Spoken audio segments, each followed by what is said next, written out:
Perkenalkan, saya dan teman saya berasal dari Prodi Administrasi Bisnis, ingin bertanya-tanya singkat mengenai Yukja ini. Baik, yang pertanyaan yang pertama itu bisakah diceritakan secara singkat kayak sejarahnya atau nama Yukja ini diambil itu seperti apa?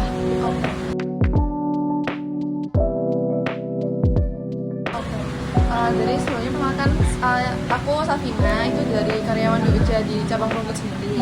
Kalau untuk Yukja sendiri namanya itu kalau dari aku pribadi itu kurang tahu ya, soalnya aku juga karyawan baru di sini.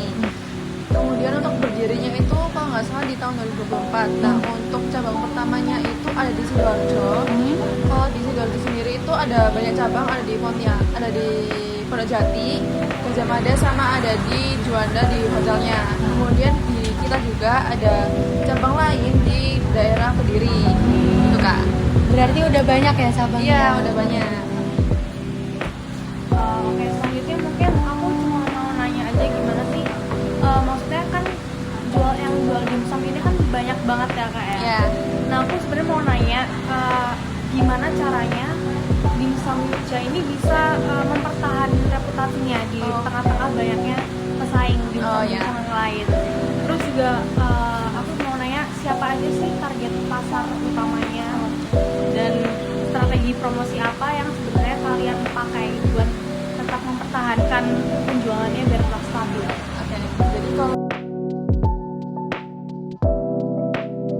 Oke.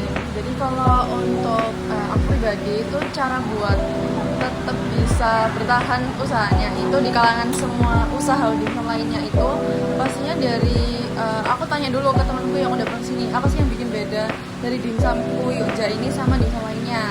Ternyata memang kan banyak dimsum itu adonannya berbeda ya. Nah cuman di Yukja ini itu adonannya banyak yang lebih suka karena rasanya itu lebih rasa dagingnya dibanding dimsum lainnya. Terus kalau untuk aku pribadi, kalau buat promosinya itu karena aku juga lagi kuliah di UPN, tentunya itu aku lebih ke word of mouth sih. Jadi aku promosinya ke anak teman gitu. Jadi kayak misal aku lagi kerja di sini, mungkin barangkali mau mampir nggak apa-apa, kesini aja gitu. Jadi target pasar utamanya juga kebanyakan Iya, mahasiswa ya. mahasiswa juga. Tapi nggak menutup kemungkinan kalau misalnya orang tua tuh juga bisa kesini juga, karena ya emang adonannya kan juga dari ayam ataupun udang ya, jadi semua kalangan pun pasti bisa makan. Nah, di sini aku mau nanya bagian MSDM-nya nih Kak. Gimana sih caranya Yukja itu menjaga konsistensi kualitas layanan dan rasa melalui SOP serta mengelola motivasi dan retensi karyawannya terutama saat jam-jam sibuk kayak lagi rame-ramenya gitu.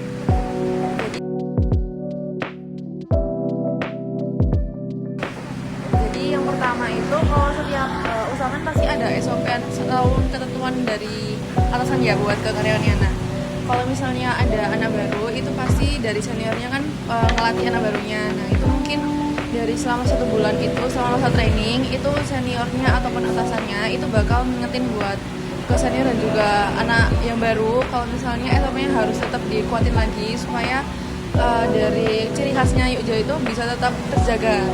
Kemudian tadi pertanyaan selanjutnya apa ya, aku lupa.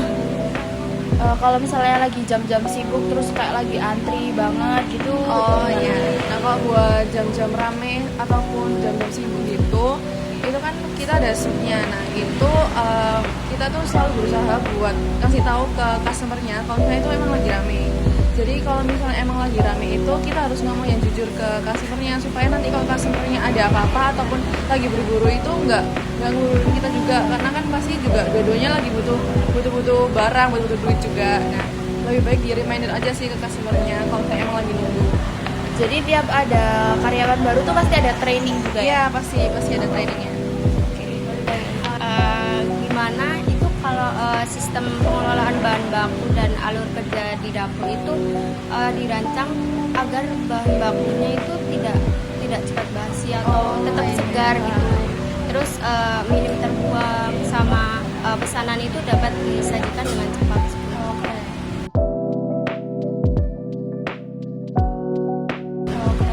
Jadi kalau dari kita sendiri kan kita jualnya kan kan ada dimsum frozen ya. Nah, dimsum frozen sendiri itu kan mau nggak mau itu walaupun emang dia tetap tahan lama, cuman karena kita jualnya itu kan di F&B ya, jadi mau nggak mau dimsum itu yang dijual udah harus fresh.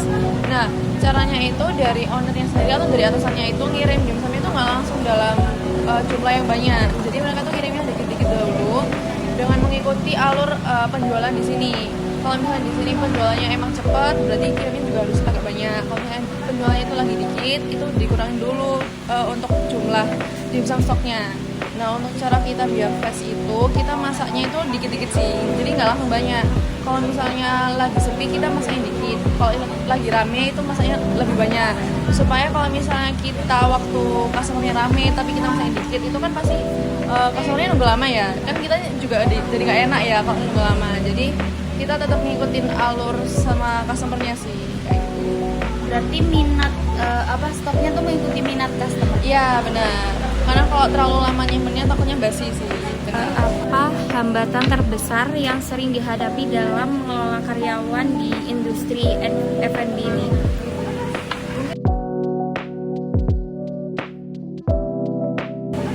Mungkin kalau untuk hambatannya sendiri itu skill orang kan beda-beda. Ada yang paham, ada yang cepat paham, ada yang lambat pahamnya. Nah, kalau dari kita sendiri selama masa training itu mau nggak mau kan emang harus butuh kesabaran yang lebih tinggi ya sebagai senior. Nah itu dan kayak seharusnya itu dari juniornya juga pastinya itu mau belajar sih. Orang kalau mau kerja berarti orangnya mau belajar sih. Kalau menurut aku kayak itu, karena kalau orang mau kerja tapi dia nggak mau belajar itu sama aja nyusahin buat timnya yang lain. Karena kita kerjanya satu tim ya. Kalau misalnya sendiri ya oke nggak apa-apa ya, karena kesalahan di dia sendiri. Tapi kalau kerjanya sama tim itu pasti kesalahannya ditanggung masing-masing, ditanggung semua yang ada di sini itu kayak gitu kan. Kalau boleh tahu masa trainingnya itu berapa lama kak?